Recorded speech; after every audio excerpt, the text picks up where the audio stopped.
Hello guys, welcome back to my YouTube channel. जैसे कल हम ऑप्टिमाइजेशन देख रहे थे बेसिकली हमारे एक वेब पेज का। तो इसे को कंटिन्यू करते हैं आज। तो एक हमारा जो सेक्शन आ गया था, मैंने आपको एक पैराग्राफ बता दिया था कि इनमें हमने कैसे प्राइमरी कीवर्ड को और अपने एलएसआई कीवर्ड को ऑप्टिमाइज किया था। देन उसके बाद आता है हमारा वाई लर्न ऑनलाइन। इसका मतलब ये है कि लाइक जैसे मैंने आपको बताया था कि हम ये बताना चाहते हैं हमारे यूजर्स को कि आप फिजिकल इंस्टीट्यूट की जगह ऑनलाइन लर्निंग कैसे कर सकते हैं। और इसमें हम आपको क्या क्या चीज़ें देंगे, लाइक रिकॉर्डिंग्स देंगे, लाइव ट्रेनिंग्स देंगे, प्रैक्टिकल ट्रेनिंग देंगे, प्रीमियम वर्कशॉप्स होंगी। इसका मतलब ये है कि हम आपको जो भी लेक्चर्स वगैरह होंगे उनकी रिकॉर्डिंग्स वगैरह प्रोवाइड करेंगे। और प्रैक्टिकल ट्रेनिंग मतलब हम आपको लाइव प्रोजेक्ट्स देंगे जिन पे आप वर्क भी कर सकते हो। और बैच फ्लेक्सिबिलिटी की मतलब आपके अकॉर्डिंग टाइम के अकॉर्डिंग हम आपको फ्लेक्सिबल जो भी बैच का टाइमिंग है वो भी प्रोवाइड कर सकते हैं। Why should you learn digital marketing training course in Agra. अब हमने उनको ये बताया एक तरीके से इस कंटेंट के अंदर कि आपको क्या ज़रूरत है कि आप हमारे जो ट्रेनिंग प्रोग्राम है उसको लो।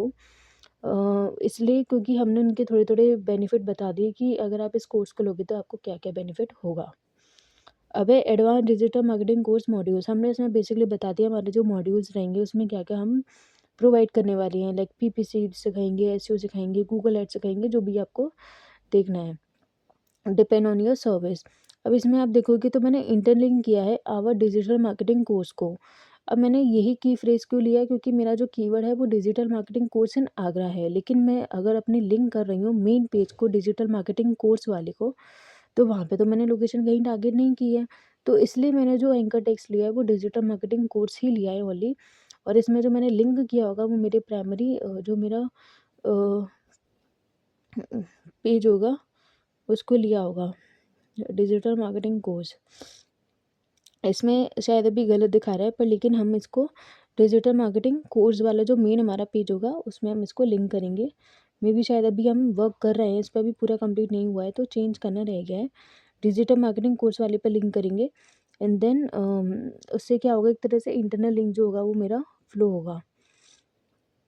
और इसमें अगर आप कंटेंट भी देखेंगे तो ज़्यादा नहीं है, सिंपल सा ही हमने रखा है ताकि यूज़र को कट टू कट इन्फॉर्मेशन मिल जाए। उसको ज़्यादा पैराग्राफ में इन्फॉर्मेशन रखने से कोई फ़ायदा भी नहीं है कि वो पढ़ता ही नहीं है इतनी इन्फॉर्मेशन। तो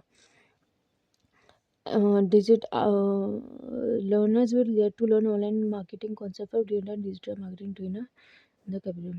अब इसमें भी मैंने एक तरीके से अपना कंटेंट में कोर्स क्या कहते हैं कीवर्ड को यूज़ ऑलरेडी कर लिया है। Digital marketing course module simply digital institute Agra. तो कहीं ना कहीं मेरा जो कीवर्ड है वो इसमें आ चुका है, like digital marketing course Agra वाला। लेकिन ये है कि साथ में नहीं आया है वैसे, क्योंकि हम अगर साथ में रख देते तो वो ग्रामेटिकली मिस्टेकन हो जाता। तो हमें ग्रामेटिकल एरर्स को भी ध्यान में रख के ही अपने कीवर्ड को ऑप्टिमाइज़ करना है। वरना वो हमारा जो कीवर्ड है वो तो आ जाएगा लेकिन एज़ पर द ग्रामेटिकल वो सही नहीं रहेगा। तो हमें उसका भी ध्यान रखना होता है कि हमारा जो कीवर्ड स्टफिंग सा ना लगे, क्योंकि अगर आपने सिर्फ अगर आगरा रखा तो इन नहीं लगा तो ग्रामेटिकल एरर की वजह से गूगल क्या समझेगा कि आपने सिर्फ कीवर्ड को रखने के लिए आपने रख दिया है लेकिन उसका कुछ भी नेचुरल वे नहीं लग रहा है। एलिजिबिलिटी बता दी कि लाइक कौन कौन ले सकता है, वाई चूज़ हमारे में ऐसी क्या क्या चीज़ें हैं लाइक हम जो आपको प्रोवाइड करने वाले हैं कि आप हमसे कोर्स लीजिए। करियर अपॉर्चुनिटीज़ बता दी कि क्या क्या अगर आप हमारे कोर्स को लेंगे तो उसके बाद आप कौन कौन से पोजीशन या डेजिग्नेशन के लिए अप्लाई कर सकते हो।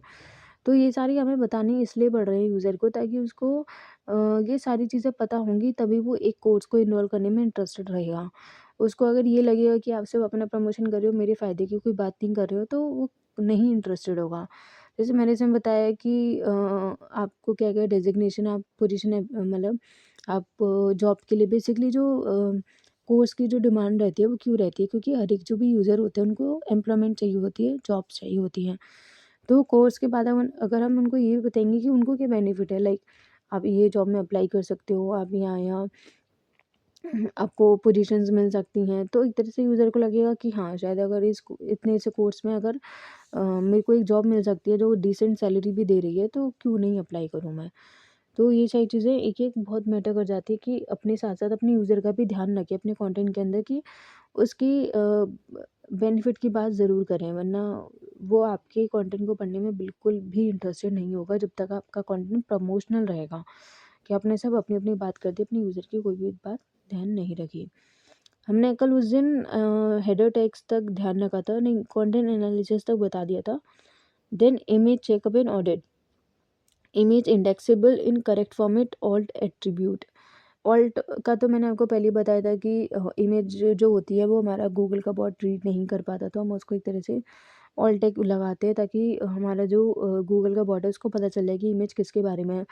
आप कभी भी जैसे कोई भी की फ्रेज़ डालना गूगल पे, इडियट या भिखारी या कुछ भी, तो उसमें जो एक्चुअल इमेजेस आएँगी वो उनकी नहीं आएँगी, वो किसी और की आएँगी। तो वो बेसिकली इसलिए होता है क्योंकि उसमें नंबर ऑफ़ टाइम्स जब भी कोई यूज़र किसी भी इमेज के पीछे ऑल्ट टेक्स्ट सेम रखता है, तो गूगल क्या करता है कि टॉप 1000 समथिंग जो रिज़ल्ट्स होते हैं उनको स्टडी करता है, देन उनके बेसिस पे उनको रैंक कराता है। तो अगर मोर देन अगर 1000 या सम मतलब बिग अमाउंट में अगर कोई यूज़र अगर किसी इमेज पे कोई भी ऑल्ट टेक्स्ट डाल रहा है, लाइक बेगर्स की जगह उसमें रियल भिखारी की जगह अगर वो किसी और की भी फ़ोटो लगा रहा है, तो उससे क्या हो जाएगा कि गूगल की नज़रों में कि क्योंकि वो तो एक बॉट है, उसको नहीं पता कि क्या सही है, क्या गलत है। उसको तो आप जो इंस्ट्रक्शंस दोगे वो वही फ़ॉलो करेगा। तो ये सारी चीज़ें हमें गूगल ऐसे स्टडी करता है इस चीज़ को कि ऑल टैग में जो भी इमेजेस होगी वो उसी के बेसिस पे ही रैंक कराएगा। तो इमेज में जब भी हम इसको यूज़ करते हैं अपनी वेबसाइट पे, तो उसको हम हमेशा क्या करते हैं, वेबी फॉर्मेट में कंप्रेस करते हैं।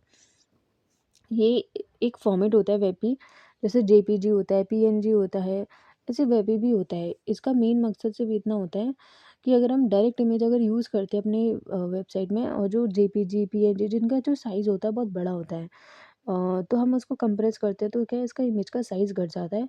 तो फिर हमारी जो वेबसाइट होती है उसमें लोड जो होता है वो बहुत कम हो जाता है। ये बेसिकली इसलिए होता था कि साइट हमारी जो है जब भी कोई यूज़र आए तो वो जल्दी से जल्दी लोड होनी चाहिए। अब एक वेबसाइट में काफ़ी सारी वीडियोज़ भी हो जाती है, इमेजेस भी हो जाती है, तो उसपे लोड बहुत इंक्रीज़ हो जाता है। तो इसलिए उसको कम करने के लिए हम इमेजेस को हमेशा जब भी अपलोड करते हैं तो वेबी फॉर्मेट में कंप्रेस करने की बात करते हैं। तो आप भी मेक श्योर करें ताकि आपकी वेबसाइट पे ज़्यादा लोड ना पड़े, तो आप भी अपनी इमेजेस को कंप्रेस करके डालें।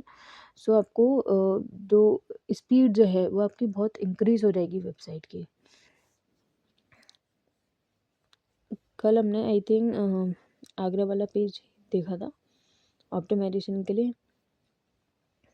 उम इमेज जो होती हैं वो हमारी एक तरह से इंडेक्सेबल भी होती हैं। जब आपने कभी देखा होगा तो एसईआरपी में एक इमेज का हमारा फॉर्मेट रहता है, लाइक सेक्शंस होते हैं, शॉर्ट वीडियोज़ का, फोरम्स का, क्वेश्चंस का, एक ऐसे एक इमेजेस का भी होता है। और कभी-कभी इमेजेस पिनिंटरेस्ट से भी रैंक कर जाती हैं, या कोई और अदर प्लेटफ़ॉर्म पे भी अगर आप डालते हो तो वहाँ से भी कहीं न कहीं रैंक कर जाती हैं। आपकी वेबसाइट पे जो ब्लॉग्स होते हैं उनकी इमेजेस रैंक कर जाती हैं। तो एक तरह से वो भी एक फैक्टर होता है हमारे एसईओ के अंदर। जैसे हम यूजुअली अपनी वेबसाइट को रैंक कराते हैं, तो और क्या-क्या वेज़ हो सकते हैं जिसके थ्रू आप अपनी वेबसाइट को मल्टीपल वेज़ में दिखा सकते हो अपने गूगल पे, वो यही होता है।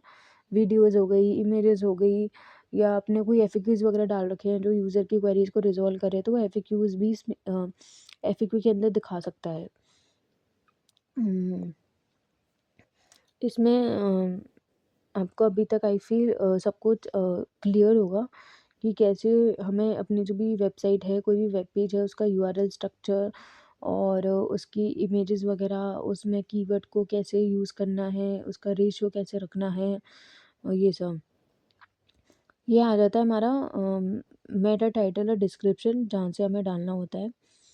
तो यहाँ पे बेसिकली ये करना है, एडिट स्निपेट आपने देखा होगा साइड में। रैंक मैथ मैंने प्लगइन जो है वो इंस्टॉल कर रखी है बेसिकली, क्योंकि काफ़ी प्लगइन्स होती हैं।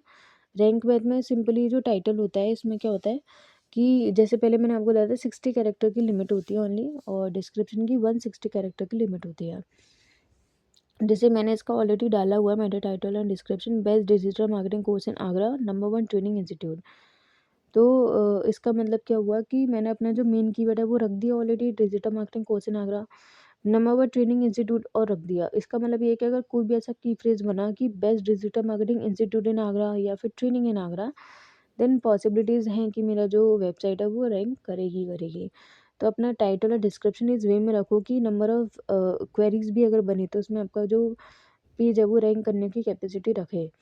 डिस्क्रिप्शन में जॉइन डिजिटल मार्केटिंग इंस्टीट्यूट। तो जैसे कि हमारा मेटा टाइटल और एक डिस्क्रिप्शन होता है। रोबोट टेक्स्ट तो जैसे पहले मैंने आपको बताया कि इंडेक्स एंड फॉलो एक तरह से कमांड होती है कि आप हमारे जो पेज है उस पे आइए और कीजिए। Digital marketing course in Faridabad होगा इसमें, क्योंकि हमारा जो पेज है वो फरीदाबाद का है। हमारा digital marketing course in Faridabad. Title भी आप अगर सेम रख रहे हैं अपने कॉम्पिटिटर की तरह, आपने अगर रिसर्च नहीं करी है तो आप रैंक बहुत नीचे करोगे, आप कभी ऊपर रैंक नहीं कर पाओगे, क्योंकि गूगल पे ऑलरेडी अगर उसी कीवर्ड से number of web pages already available है तो आपका रैंक करना बहुत डिफिकल्ट हो जाता है। तो आपको क्या करना होता है, थोड़ा यूनिक रखना होता है। जैसे join digital institute for best digital marketing course in Agra, practical online training, live project, top industry modules, flexible batches. तो इसमें यह है कि best digital marketing course in Agra मैंने यूज़ कर लिया मेरा कीवर्ड। जैसे अगर नॉर्मल भी अगर digital marketing course in Agra किसी ने सर्च किया तो भी रैंक करने की पॉसिबिलिटीज़ है, और बेस्ट लगा के भी सर्च किया तो भी। तो ये बेसिकली इसलिए रखते हैं ताकि अगर आपने सिंपल सिंपल अपना कीवर्ड रख दिया, लेकिन अदर की फ्रेज साइड में अगर ऐड नहीं करा, लाइक लेफ्ट और राइट साइड कि बेस्ट या ट्रस्टेड या कुछ भी, तो क्या है कि बहुत लिमिटेड हो जाता है आपके जो सर्चेज होते हैं। आप ब्रॉड वाले जैसे अदर जो लॉन्ग टेल कीवर्ड्स होते हैं उन पर रैंक नहीं कर पाते। अगर मैं digital marketing course in Agra he only रखूँगी तो इफ़ इन केस कोई यूज़र अगर बेस्ट लगा के सर्च करता है तो आप नहीं रैंक कर पाते। तो अपने जो भी ऑप्शंस हैं उनको ओपन रखें और लिमिटेड ना रखें, ताकि आपकी जो वेबसाइट की विजिबिलिटी है वो नंबर ऑफ़ क्वेरीज़ पे बन सके। तो इसलिए बोलते हैं कि मेरा डिस्क्रिप्शन और टाइटल बहुत ही ज़्यादा ध्यान से रखने पड़ते हैं, क्योंकि यही दिखाते हैं कि इन्हीं की वजह से आपको पता चलता है बाद में कि आपकी जो रैंकिंग है वो कहाँ पे स्टैंड करने वाली है। अगर आपकी मेटा टाइटल और डिस्क्रिप्शन स्ट्रॉन्ग होंगे, स्ट्रॉन्ग इन सेंस कि अच्छी तरह ऑप्टिमाइज़्ड होंगे, रिसर्च्ड होंगे और सेम नहीं होंगे एकदम कंप्यूटर की तरह, तो कहीं न कहीं आपको बूस्ट अप देते हैं, अपलिफ्ट करते हैं अपने कंप्यूटर के कंपैरिज़न में। और अगर आपने सेम वही बोरिंग सा जो अपने कंप्यूटर का लिया और उसको 4-5 का लिया और उनको ही वहीं के वहीं पेस्ट कर दिया, तो वो तो रैंक कर ही रहे हैं, बट आप कभी रैंक नहीं कर पाओगे। एक्सेप्शनल ये हो जाएगा कि आपका जो डोमेन है वो बहुत ज़्यादा ही स्ट्रॉन्ग है, डीएपीए बहुत ज़्यादा ही स्ट्रॉन्ग है। उस केसेस में हो भी सकता है, but most of the cases में तो नहीं होता। आपको इसलिए ये मेरा पर्सनल एक्सपीरियंस भी है कि मेटा टैग्स जो होते हैं वो काफ़ी ज़्यादा इम्पोर्टेंट होते हैं। इसमें अगर यूनिकनेस नहीं होगी तो वो आपको कभी भी बेनिफिट नहीं देगा।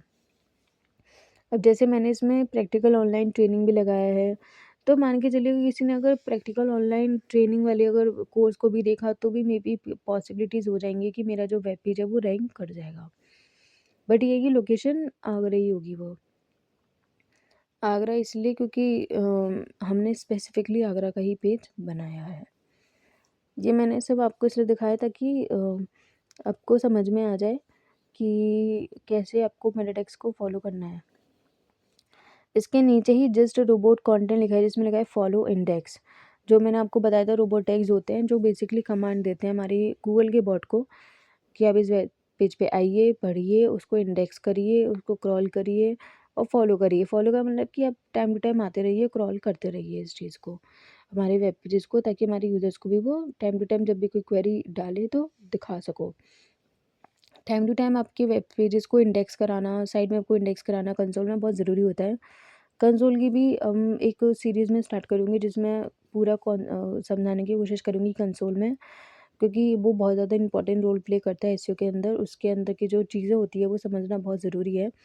बेसिकली वो हमारा होता है, हमारी जो वेबसाइट की परफॉर्मेंस होती है उसको वहाँ पे हम देख सकते हैं। और बहुत सारी चीज़ें भी होती हैं जो अदर देन एक परफॉर्मेंस के आप उसमें कर सकते हो और बहुत ही बेनिफिशियल है। 2 मेन इम्पोर्टेंट वो रहते हैं हमारे एसईओ के, एक तो होता है हमारा गूगल सर्च कंसोल, एक होता है गूगल एनालिटिक्स। तो गूगल सर्च कंसोल ही अपने आप में एक बड़ा टॉपिक है, तो उसको मैं कवर करने की कोशिश करूँगी और समझाने की पूरी कोशिश करूँगी कि आपको समझ में आ जाए। और जैसे कि मैंने आपको पहले ही कह रखा है कि आपको कोई भी वीडियो में या किसी में भी अगर कुछ भी इश्यूज़ हो या आप कमेंट बॉक्स में लिख सकते हैं। मैं पॉसिबल हुआ तो मैं पूरी कोशिश करूँगी कि मैं आपकी जो भी क्वेरीज़ है उसको रिज़ॉल्व कर पाऊँ। और मैं बस इतना चाहती हूँ कि जो एसईओ है जिसको लोग इतना ईज़ी समझते हैं कंपेयर टू डेवलपमेंट और समथिंग, वो इतना ईज़ी नहीं है, वो बहुत कॉम्प्लेक्स है।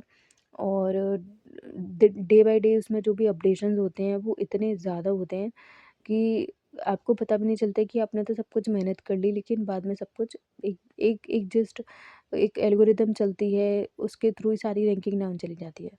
वो जब आप एक्सपीरियंस कर सकते हो, जब आप प्रैक्टिकल करोगे।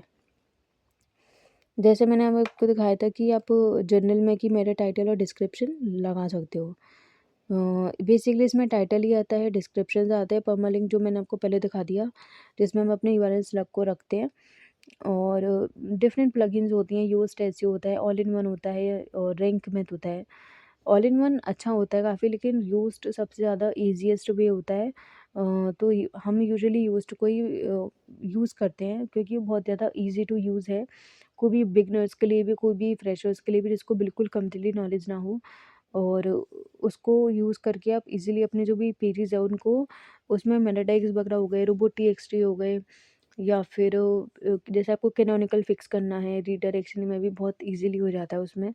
तो योस्ट एसईओ काफ़ी सही है कंपेयर टू रैंक में, तो वो क्योंकि इसमें थोड़ा बस चीज़ें वही हैं कि आपको करना सेम चीज़ ही है, बस थोड़ा इजी टू यूज़ में योस्ट प्रेफरेबल ज़्यादा रहता है। इसमें जैसे टाइटल यहाँ पे फिक्स हो जाएगा और डिस्क्रिप्शन, देन आपका जो भी पेज होगा इसमें वो हाईलाइट होना शुरू हो जाएगा। सोशल टैग्स बेसिकली जो हमारे जैसे मैंने आपको पहले भी बताया था, हमारे जो सोशल मीडिया के लिंक्स होते हैं उनमें उनको बोलते हैं। वो हम सोशल मीडिया को इसलिए इंक्लूड करके चलते हैं क्योंकि बहुत इंपॉर्टेंट पार्ट हो जाता है हमारे एसईओ का, कि अगर आप मान के चलिए रेगुलर पोस्टिंग वहाँ भी कर रहे हैं तो इफ़ेक्ट दिखेगा। अगर आपको ये वीडियो पसंद आई हो तो प्लीज़ इसे लाइक और सब्सक्राइब ज़रूर करें। Thank you.